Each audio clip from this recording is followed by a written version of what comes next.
कहानी की शुरुआत में हम एक लड़की को देखते हैं जिसका नाम जोए है। जोए बहुत ज्यादा खुश होती है क्योंकि वह 1 साल बाद अपने बॉयफ्रेंड से मिलने जा रही होती है। जोए का बॉयफ्रेंड अपने जॉब के सिलसिले में कनाडा गया था। वह 1 साल तक ड्यूटी करने के बाद अब वह वापस आ चुका है। जोए की मदर उसे एक कार की चाबी देती है जिसके जरिए वह वहां तक पहुंच सके। यहाँ हमें पता चलता है कि जोए डेफ म्यूट है, यानी वह बोल नहीं सकती।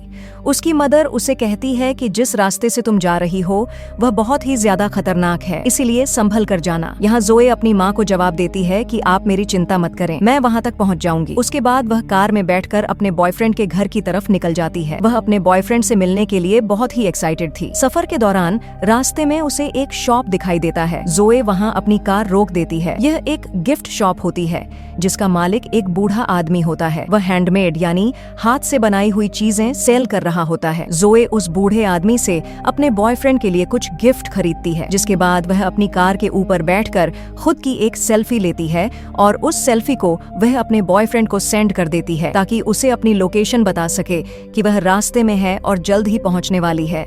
अपनी गर्लफ्रेंड की फोटो को देखकर डीन बहुत ज्यादा खुश हो जाता है। यहाँ फिर से जोए अपने सफर पर निकल पड़ती है। ड्राइविंग के दौरान वह मोबाइल यूज कर रही होती है जिससे उसका ध्यान रोड पर से हट जाता है और इसी दौरान अचानक से एक इंजर्ड आदमी उसकी कार के सामने आ जाता है। जोए जल्दी से कार का ब्रेक दबा लेती है जिससे उसकी कार अनबैलेंस होकर थोड़ा दूर जाकर रुकता है, पर उस आदमी की जान बच जाती है। लेकिन जैसे ही जोए बाहर देखती है तो वह आदमी नीचे गिर जाता है। जोए उसे बचाने की सोचती है, तभी वह देखती है कि एक दूसरे आदमी के पीछे गैंग के कुछ लोग पड़े हुए हैं। वह आदमी भागते भागते गिर जाता है, जिसके बाद गैंग के वह लोग उस आदमी पर कार चढ़ाकर उसे कुचल देते हैं। यह देखकर जोए के गले में सांसें अटक जाती हैं और अब वह गैंग वाले जोए की तरफ आने लगे थे। अब यहाँ जोए चाहती तो वह कार स्टार्ट करके उनसे भाग सकती थी, लेकिन जोए ऐसा नहीं करती। वह उस इंजर्ड आदमी की हेल्प करना चाहती थी जो कि रोड पर पड़ा हुआ था, इसलिए वह जल्दी से कार से बाहर आकर उस आदमी को अपनी कार में बिठाती है। इससे पहले कि वह यहाँ से निकल पाती, वह गैंग वाले लोग वहाँ पर पहुँच जाते हैं। ये लोग जोए को पकड़ लेते हैं और उसे परेशान करने लगते हैं और फिर वह उसकी आंखों के सामने उस इंजर्ड आदमी को बहुत बुरी तरीके से मार डालते हैं। यह देखकर जोए बहुत ज्यादा डर जाती है और वह वहाँ से भागने लगती है, लेकिन उस गैंग का जो लीडर होता है जिसका नाम ट्रे है, वह जोए पर निशाना लगाता है और गोली सीधा जोए की लेग पर मारता है ताकि वह भाग न सके। गोली लगने के बाद जोए वहाँ पर गिर जाती है। फिर ये लोग जोए को अपने साथ एक अड्डे पर ले जाते हैं जहां यह लोग जोए को एक बेड पर कंटीले तारों से बांध देते हैं, जिससे वह कंटीले तार जोए के हाथों में घुस जाते हैं। वह लोग जोए को बहुत बुरी तरीके से टॉर्चर करते हैं और जोए दर्द में तड़प रही होती है। दूसरी तरफ जोए का बॉयफ्रेंड परेशान होता है कि इतना वक्त हो गया है और जोए अभी तक घर नहीं आई, इसलिए वह जोए को बार बार मैसेज करता है, लेकिन जोए की तरफ से कोई रिप्लाई नहीं आता।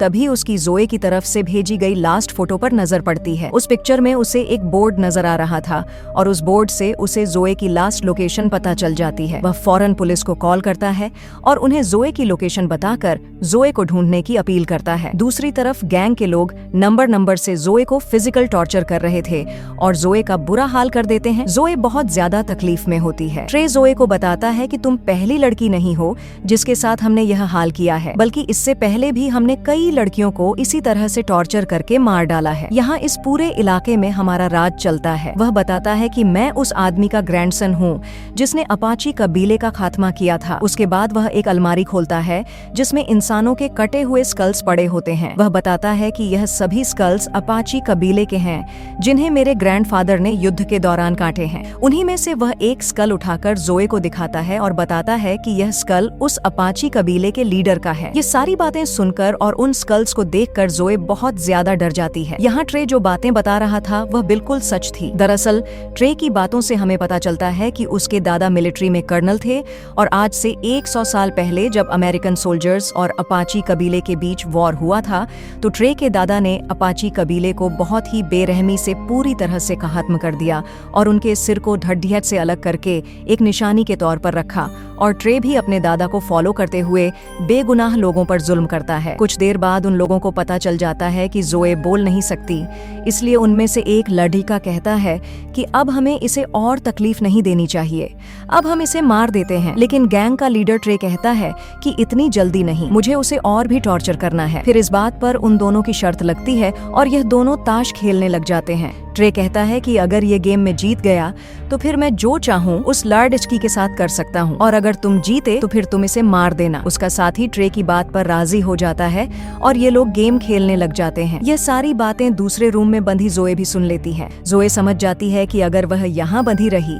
तो आखिर में उसे फिर भी मरना है, इसलिए वह क्यों ना यहाँ से भागने की कोशिश करे। जब यह लोग गेम खेलने में मसरूफ होते हैं तब दूसरी तरफ जोए जैसे तैसे करके उन कंटीले तारों से खुद को छुद्धा लेती है और चुपके से उस जगह से निकलने लगती है। दूसरी तरफ ट्रे का दोस्त गेम जीत जाता है, जिसका मतलब कि अब जोए को मार दिया जाएगा। वह एक चाकू लेकर जोए को मारने जाता है। जब वह उसके रूम में पहुंचता है तो वह देखता है कि जोए खुद को छुद्धा कर भाग चुकी है। अब वह जोए को ढूंढने लग जाता है और दूर से जोए को देख लेता है। जोए को पकड़ डचकर कई बार उस पर चाकू से वार करता है, जिससे वहीं पर जोए की मौत हो जाती है। अगले दिन वही बूढ़ा आदमी जो सडीडी गेज के किनारे पर हाथ की बनाई हुई चीजें सेल कर रहा था, वह अपने डॉग के साथ घूम फिर रहा होता है। तभी उसका कुत्ता सूंघते हुए वहां एक डेड बॉडी के पास पहुंचता है, जिसे जमीन में गार्डेड दिया गया था। वह आदमी जब उस डेड बॉडी को निकालता है तो उसे पता चलता है कि यह तो वही लड़की है जिसने कुछ दिन पहले मेरी शॉप से सामान खरीदा था। उसके बाद वह आदमी जोए की बॉडी को अपने घर ले आता है और कुछ जड्डी बूटियों को मिलाकर दवाई बनाता है और उसके जख्मों पर लगाता है। यहाँ पर हम यह जान पाते हैं कि यह बूढ़ा आदमी भी उसी अपाची कबीले से बिलोंग करता था। यह बूढ़ा आदमी कुछ मंत्र पढ़ता है जिससे वह जान जाता है कि उन जालिमों ने कितनी बेरहमी से इस बेचारी लड़की को मार डाला है, जिसके बाद यह बूढ़ा आदमी ब्लैक मैजिक करने लग जाता है। वह कुछ मंत्र बोलकर रिचुअल करने लगता है ताकि जोए की बॉडी में दोबारा से सोल आ सके। कुछ देर बाद जोए की बॉडी अचानक हवा में उठ जाती है। असल में उसके अंदर सच में कोई सोल आ चुकी थी। जोए का चेहरा बहुत ज्यादा डरावना हो गया था। उसकी आंखें काली हो गई थीं और वह उस बूढ़े आदमी पर अटैक कर देती है, लेकिन जल्द वह बूढ़ा आदमी जोए पर कुछ फेंक कर उसे बेहोश कर देता है। दूसरी तरफ जोए का बॉयफ्रेंड अपनी कार में बैठकर अब खुद उसे ढूंढने निकल पड़ता है। वह उसी इलाके के एक होटल में आकर रुक जाता है। फिर हम जोए को देखते हैं। जब उसे होश आता है तो वह सिटी एरिया में आ जाती है। यहाँ पर उसे एक पब्लिक टेलीफोन दिखाई देता है। जोए जल्दी से उस फोन से अपने बॉयफ्रेंड को कॉल करती है और उसे बताती है कि मैं जिंदा हूँ और बिल्कुल ठीक हूँ। जोए में सोल आने की वजह से अब वह बोल भी सकती है। जोए का बॉयफ्रेंड उसकी आवाज सुनकर अपने कानों पर यकीन नहीं करता और अब जब उसे पता चलता है कि जोए जिंदा है तो वह बहुत ज्यादा खुश हो जाता है। उसके बाद उन दोनों के बीच कनेक्शन कट जाता है और अब जोए का बॉयफ्रेंड उस पब्लिक टेलीफोन का लोकेशन निकाल लेता है और उस लोकेशन के लिए निकल पड़ता है। जोए उसी जगह पर मौजूद होती है। तब जोए को एक पुलिस ऑफिसर दिखता है जिससे हेल्प मांगने के लिए वह आगे बढ़ती है, लेकिन तभी वह देखती है कि वह पुलिस ऑफिसर सर कोई और नहीं बल्कि गैंग के लोगों में से एक है और उसे देखकर जोए को बहुत ज्यादा गुस्सा आता है और यहाँ से होता है असली रिवेंज शुरू। जोए उस पुलिस ऑफिसर का पीछा करते करते एक क्लब में आ जाती है और उसके पीछे आकर खड़ी हो जाती है। गैंग का यह मेंबर जब जोए को देखता है तो वह बहुत ज्यादा डर जाता है। उसे अपनी आंखों पर यकीन नहीं होता कि यह लड़की फिर से कैसे जिंदा हो गई। इसे तो हमने मार दिया था। तब जोए की आंखें फिर से बिल्कुल ब्लैक हो जाती हैं। ऐसा लग रहा था कि जैसे उसके अंदर कोई बुरी सोल आ गई हो। यहाँ गैंग का वह साथी जोए पर अटैक कर देता है, लेकिन अब जोए वह पहले वाली जोए नहीं रही। जोए उसे बहुत बुरी तरीके से मारने लग जाती है, जिससे वह चीखने लग जाता है। इसके बाद जोए कांच की बोतल से उसका पेट फाड़ती है और उसके पेट के अंदर सभी पार्ट बाहर निकालकर उसे मार डालती है। यहाँ क्लब का ऑनर भी वेपन से जोए को शूट करने लगता है, लेकिन जोए उसे चेयर मारकर बेहोश कर देती है। अगले सीन में जोए का बॉयफ्रेंड उस पब्लिक टेलीफोन की लोकेशन पर पहुंचता है। वह देखता है कि यहाँ पर पुलिस आई हुई है। वह पुलिस से जोए के बारे में पूछता है, जिस पर पुलिस ऑफिसर कहता है कि यहाँ पर एक पुलिस ऑफिसर का मर्डर हुआ है और तुम जिसे ढूंढने आए हो वह यहाँ पर नहीं है। और तभी ट्रे भी अपने गैंग के साथ वहाँ पर आ जाता है। जब वह अपने साथी की डेड बॉडी को देखता है तो वह बहुत ज्यादा गुस्सा हो जाता है, क्योंकि उसके साथी को किसी ने बहुत ही बेरहमी से मार डाला था। उसे कुछ भी समझ नहीं आ रहा था कि आखिर उसके साथी को किसने मारा है। तभी उन लोगों के पास जोए का बॉयफ्रेंड आता है। वह उन्हें जोए की फोटो दिखाता है और पूछता है कि क्या तुमने इस लड़की को देखा है। जब वह लोग जोए की पिक्चर को देखते हैं तो ट्रे अपने साथियों से कहता है कि इससे कहो कि जल्दी से यहाँ से चला जाए, नहीं तो यह भी मारा जाएगा। ट्रे जोए के बॉयफ्रेंड के पास खुद चलकर आता है और उसे कहता है कि तुम इस लड़की को फजूल में यहाँ ढूंढ रहे हो, क्योंकि वह यहाँ नहीं बल्कि कहीं और जा चुकी होगी। असल में उसका कहने का मतलब यह था कि तुम इस लड़की को फजूल में ढूंढ रहे हो क्योंकि हमने उसे मार दिया है। जोए का बॉयफ्रेंड उनकी बात को समझ नहीं पाता और वह उनसे कहता है कि जोए यहीं कहीं पर है, क्योंकि 1 घंटा पहले जोए ने मुझे इसी लोकेशन से कॉल किया था। ये सुनकर गैंग के सारे लोग हैरान रह जाते हैं। वह जोए के बॉयफ्रेंड डीन को मारने के लिए आगे बढ़ते हैं, लेकिन तब वह पुलिस ऑफिसर वहां पर आ जाता है और उन्हें वहां से जाने के लिए बोलता है। जब जोए की आंख खुलती है तो वह खुद को एक लकड़ी के घर में पाती है। तभी अपने आप से एक रूम का डोर ओपन हो जाता है। जब जोए उस रूम में देखती है तो उस रूम में हर तरह के औजार पड़े हुए थे। जोए वहां से एक तीर कमान उठाकर वहां से चली जाती है। अगले सीन में हम गैंग को देखते हैं। वे लोग पहले तो इस बात को मानने को तैयार नहीं होते कि जोए फिर से जिंदा हो गई है, लेकिन फिर भी ये लोग अपनी तसल्ली के लिए उस जगह पर जाते हैं जहाँ उन्होंने जोए को जमीन में गाड़ दिया था। जब ये लोग वहाँ पहुँचते हैं तो ये देखते हैं कि जोए की डेड बॉडी वहां से गायब है। ये देखकर वे बहुत ज्यादा घबरा जाते हैं और उन्हें यकीन हो जाता है कि जोए फिर से जिंदा हो गई है। लेकिन उनमें से एक लड़का जिसने जोए को मारा था, वह अब भी यह मानने को तैयार नहीं था कि जोए की सोल फिर से उसमें आ गई है। वह कहता है कि शायद उसकी डेड बॉडी को कोई जंगली जानवर ले गया होगा, क्योंकि यह मुमकिन ही नहीं है कि जिसे मैं मारूं और वह बच जाए। लेकिन अब उन सब के दिलों में डर आ चुका था।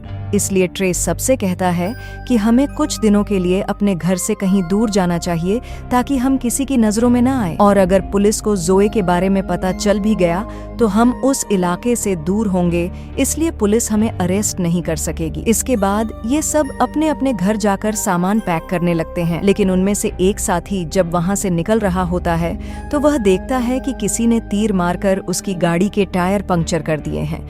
ये देखकर वह काफी डर जाता है। वह तुरंत अपने दोस्तों को कॉल करता है और बताता है कि मुझे ऐसा लग रहा है कि शायद वो लड़की यहीं पर है, मेरे आसपास है। तभी वहां पर जोए आकर उसे पैर पर तीर मारती है, जिससे वह नीचे गिर जाता है। इसके बाद जोए उसे तीर मारना शुरू कर देती है और तब तक मारती है जब तक वह मर नहीं जाता। उसके बाद जोए यहाँ से चली जाती है और उस मरे हुए लड़के के साथी वहाँ पहुँच जाते हैं। यहाँ आकर वे देखते हैं कि किसी ने उसके दूसरे साथी को भी मार दिया है, जिससे ये सभी बहुत ज्यादा गुस्सा हो जाते हैं। फिर जोए देखती है कि उसकी बॉडी धीरे धीरे सड़ रही है। यह देखकर जोए उसी बूढ़े आदमी के पास जाती है और उससे इसका हल पूछती है। तब वो बूढ़ा आदमी इसे सारी बात समझाता है कि मुझे तुम्हारी बॉडी कब्र में मिली थी और जिस वक्त तुम मुझे मिली थी उस वक्त तुम्हारी बॉडी में सोल नहीं था, यानी तुम मर चुकी थी। फिर मैंने एक रिचुअल करके तुम्हारी सोल को वापस बुलाया, लेकिन उसी वक्त तुम्हारी सोल के साथ साथ एक और सोल भी तुम्हारी बॉडी में आ गई, और वो दूसरी सोल किसी और की नहीं बल्कि अपाची ट्राइब के लीडर की है, जो सालों से बदला लेने की आग में जल रहा है, और वो तभी शांत होगा जब वो अमेरिकन कर्नल के पूरे परिवार को खत्म कर देगा। अपाची ट्राइब के लीडर ने इसलिए तुम्हारी बॉडी को चुना क्योंकि तुम दोनों का दुश्मन एक ही है। वो बूढ़ा आदमी जोए को ये भी बताता है कि तुम्हारी बॉडी सड़ रही है, तुम्हारे पास वक्त बहुत कम है, इसलिए जो भी करना है जल्दी करो। दूसरी तरफ इन सभी गैंगस्टर्स को समझ आ गया था कि जोए अब उन्हें भी नहीं छोड़ेगी, इसलिए ट्रे प्लान बनाता है कि वो जोए के बॉयफ्रेंड को किडनैप कर लेंगे, जिससे जोए खुद ही हमारे पास आएगी और हम उसे जाल में फंसाकर मार देंगे। दूसरी तरफ जोए का बॉयफ्रेंड उसे मिस करके काफी दुखी होता है और वो रो रहा होता है, लेकिन तभी वहां पर ट्रे और उसके साथी आ जाते हैं और वो उसे पीटने लग जाते हैं। फिर वो उसे उठाकर अपनी कार में रखकर ले जाने लगते हैं। लेकिन जब ये लोग वहां से निकल ही रहे होते हैं तभी वहां पर जोए आ जाती है और वो ट्रे की एक साथी की गर्दन पर तीर मारती है, जिससे वो बुरी तरह से इंजर्ड हो जाता है और उसका काफी खून बहने लगता है। ट्रे और उसका साथी जिसने उसे मारा था वो जोए को जिंदा देखकर वहां से भागने लग जाते हैं। जोए भी भागते हुए उनकी कार पर चढ़ जाती है। यहाँ पर जोए की उस लड़के से फाइट शुरू हो जाती है जिसने उसे मारा था। ट्रे का वो साथी जोए पर कई बार चाकू से वार करता है, लेकिन उसका जोए पर कोई भी असर नहीं होता। ये देखकर उसकी आंखें फूली की फूली रह जाती हैं। अब जोए उसे मारने ही वाली होती है कि तभी ट्रे अचानक ब्रेक लगा देता है, जिससे जोए गाड़ी के सामने जमीन पर गिर जाती है। इसके बाद ट्रे हंसते हुए जोए पर कई बार गाड़ी चढ़ा देता है, लेकिन उसका जोए पर कोई असर नहीं होता। ये देखकर ट्रे हैरान रह जाता है और वो समझ जाता है कि ये इस तरह से मर नहीं सकती। इसके बाद ट्रे गाड़ी को स्पीड से चलाकर वहां से भाग जाता है और अपने अड्डे पर पहुंच जाता है, जहां ये लोग जोए के बॉयफ्रेंड को बांध कर रखते हैं। वहां उनका वो साथी भी होता है जिसे जोए ने गर्दन पर तीर मारा था। वो दर्द से तड़प रहा होता है और ये लोग उसे हॉस्पिटल ले जाने नहीं दे रहे थे, क्योंकि उन्हें डर था कि कहीं उसकी वजह से जोए को हमारे ठिकाने का पता न चल जाए। यहाँ ट्रे का फ्रेंड बताता है कि जब मैंने जोए की आंखें देखी थीं, तो वे बिल्कुल काली थीं। ऐसा लग रहा था जैसे किसी जादू के जरिए उसमें सोल आ गई हो। ये सुनकर ट्रे तुरंत समझ जाता है कि ये उसी हाथ के बनाए सामान बेचने वाले बूढ़े का काम है। ट्रे कहता है कि मैं एक बूढ़े आदमी को जानता हूँ जो उसी इलाके में रहता है जहाँ तुमने जोए की डेड बॉडी को दफनाया था, और मुझे पूरा यकीन है कि ये जरूर उसी का काम है, क्योंकि वो बूढ़ा आदमी भी अपाची ट्राइब का मेंबर है और उसी ने किसी सोल को जोए की बॉडी में वापस बुलाया है। ट्रे का हाल बेहाल हो जाता है और उसे पता चल जाता है कि अब जोए उसे नहीं छोड़ेगी। फिर हम देखते हैं कि ट्रे अपनी सिक्योरिटी के लिए बहुत सारे आदमी हायर कर लेता है जिनके पास बहुत सारी गन्स थीं। दूसरी तरफ जोए अपनी कटे हुए बॉडी को टेप से जोड़ रही होती है और तभी वहाँ पर उस अपाची ट्राइब के लीडर की सोल उसके सामने आ जाती है। वो जोए को 2 औजार देता है जो उन्होंने जंग में इस्तेमाल किए थे। अब रात भी हो जाती है और ट्रे का इंजर्ड दोस्त बहुत ज्यादा तकलीफ में था, इसीलिए वह चुपचाप हॉस्पिटल जाना चाहता था। इसके लिए वह जल्दी से अपनी कार बाहर निकालता है और हॉस्पिटल की तरफ निकल पड़ता है। वह बहुत डरा हुआ था और सोच रहा था कि कहीं रास्ते में जोए उसके सामने ना आ जाए, और ऐसा ही होता है। अचानक उसकी कार के सामने जोए आ जाती है और वो उसकी तरफ एक रॉड फेंकती है। वह रॉड उसके पेट के अंदर घुस जाती है, जिसके बाद गाड़ी अपना कंट्रोल खोकर पलट जाती है और ट्रे के उस साथी की भी मौत हो जाती है। दूसरी तरफ ट्रे जोई के बॉयफ्रेंड को वह सारी बातें बताने लग जाता है कि कैसे उन सब ने उसकी गर्लफ्रेंड के साथ गलत किया और उसे बहुत टॉर्चर किया। यह सुनकर जोई के बॉयफ्रेंड को बहुत दुख होता है और वह जोई के साथ हुए अत्याचार पर रोने लगता है। कुछ देर बाद ट्रे को पता चल जाता है कि जोई यहाँ तक पहुँच चुकी है। जब वह जोई को देखता है तो वह अपने सारे साथियों को अलर्ट कर देता है, लेकिन जोई एक एक करके सबको मारते जा रही थी। इसके बाद ट्रे अपने फ्रेंड को ढूंढने लगता है, लेकिन उसे पता चलता है कि जोई ने उसे भी मार दिया है। तभी जोई उसके सामने उसके फ्रेंड का दिल लेकर आती है। यह ट्रे के उसी दोस्त का दिल होता है जिसने जोई को चाकू से मार डाला था। यहाँ जोई उसकी आंखों के सामने उसके दोस्त का दिल खा लेती है। यह देखकर ट्रे की फटकर हाथ में आ जाती है और वह भागकर बाहर आ जाता है। बाहर आकर उसे एक पुलिस ऑफिसर दिखाई देता है। पुलिस ऑफिसर उसे कहता है कि भागो मत, यहीं पर खड़े रहो, मैं सब कुछ कंट्रोल कर लूंगा। लेकिन ट्रे वेपन निकालकर पुलिस ऑफिसर को मार डालता है और वहां से भाग जाता है। उसके बाद जोई अपने बॉयफ्रेंड के पास जाती है और उसका बॉयफ्रेंड उसे देखकर बहुत रोता है। वह जोई को उसके पास रुकने के लिए बोलता है, लेकिन जोई के पास वक्त बहुत कम था। उसे जल्दी अपना बदला लेना था, इसलिए वह वहां से चली जाती है। दूसरी तरफ ट्रे उस बूढ़े आदमी के पास आता है और बंदूक की नोक पर उसे पूछता है कि बताओ जोई दोबारा जिंदा कैसे हुई, जिस पर वह बूढ़ा आदमी सारी बात सच सच बता देता है और वह ट्रे को यह भी बताता है कि जोई के अंदर इस वक्त अपाची कबीले के लीडर की सोल है जो तुम्हारी पूरी फैमिली का खात्मा करके ही चैन पाएगी। यह सुनकर ट्रे गुस्से से उस बूढ़े आदमी से पूछता है कि इन सब से छुटकारा कैसे पाया जा सकता है, जिस पर वह बूढ़ा आदमी कहता है कि अगर तुम उस लड़की से बचना चाहते हो तो तुम्हें अपाची कबीले की सब खोपड़ियां जलानी होंगी और ऐसा करने से ही उनकी सोल जोई की बॉडी से निकलेगी। इसके बाद पुलिस वहां पर पहुंच जाती है जहां ट्रे ने एक ऑफिसर को मारा था। पुलिस जब घर के अंदर घुसती है तो उन्हें वहां जोई का बॉयफ्रेंड मिलता है जो रस्सी से बंधा हुआ था। ये लोग उसे छुड़ा लेते हैं और जोई का बॉयफ्रेंड पुलिस को सारी सिचुएशन समझा देता है। इसके बाद जोई ट्रे के घर पहुंच जाती है और वहां ट्रे की फैमिली को भी मार देती है, क्योंकि जोई की बॉडी में अपाची कबीले की सोल होती है और वह ट्रे के पूरे परिवार को खत्म करके ही रहेगी। अब यहाँ ट्रे उस बूढ़े आदमी की बात मानते हुए अपाची कबीले की सारी स्कल्स लेकर एक गड्ढे में डालता है, लेकिन वह देखता है कि उन स्कल्स में एक स्कल मिसिंग है जो खास अपाची कबीले के लीडर की है। तभी वहाँ पर जोई आ जाती है जिसके पास कबीले के लीडर का स्कल था। उसे देखकर ट्रे बहुत डर जाता है और अपनी जान बचाने के लिए वह एक चैन सॉ लेकर उससे लड़ने लगता है। यहाँ इन दोनों के बीच एक बड़ी फाइट होती है जोई ट्रे का एक हाथ काट देती है, जबकि ट्रे उस चैनसॉ को जोई की बॉडी के आर पार कर देता है, जिससे उसकी बॉडी के 2 टुकड़े हो जाते हैं, लेकिन जोई को कुछ फर्क नहीं पड़ता। इसके बाद जोई ट्रे पर इतने वार करती है कि उसका गला ही काट देती है, जिससे फाइनली ट्रे की भी मौत हो जाती है। और यहाँ पर जोई और उस अपाची कबीले के लीडर का बदला पूरा हो जाता है। थोड़ी देर बाद जोई का बॉयफ्रेंड भी वहाँ पर आ जाता है, क्योंकि उस बूढ़े आदमी ने उसे वहाँ पर बुलाया था। वह कब्र में जोई की बॉडी का आधा हिस्सा देखता है। वह जोई से कहता है कि मैं तुमसे बहुत प्यार करता हूँ, और इसके बाद वह जोई की बॉडी को जला देता है। और ऐसा होते ही जोई और उस लीडर की सोल को सुकून मिल जाता है, क्योंकि उनका बदला पूरा हो चुका था। यहाँ पर जोई का बॉयफ्रेंड कुछ भी नहीं जानता था कि वहाँ पर चल क्या रहा था, तो वह बूढ़ा आदमी उसे सारी बात बता देता है कि जोई के साथ क्या क्या हुआ और उसने उन लोगों को क्यों मारा। इसी के साथ ये कहानी खत्म हो जाती है।